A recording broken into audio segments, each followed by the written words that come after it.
Okay, Nirvika, chance this profile for a Northwestern ED in economics. Let's go. Okay, Asian female competitive public school, 1530 SAT, 4.0 unweighted GPA, and 12 APs. Okay.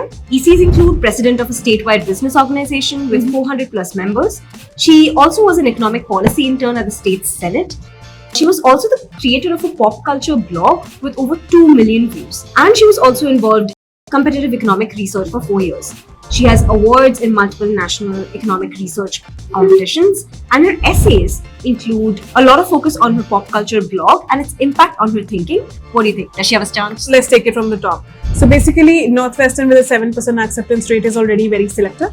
Let's break it down further. Asians, 22% all over acceptances to Northwestern in the past 3 years. Has a good shot, like 1/5 of a shot there, as compared to men, 45% men, 54% women. That's like the tentative statistics of how many people get through. With SAT, she has a really good advantage because the bracket is 1490 to 1580. So she has a 1530, again working in her favor.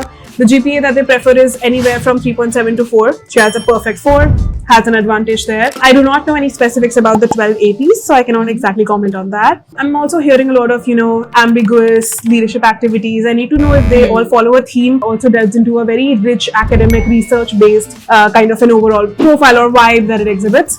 So I think she might want to lean into that. On a final note, again, I think the common application essay, if it's very personal and very culturally rooted, it's okay to make pop culture references. Otherwise, steer clear of that. But all in all, I think she has a good shot.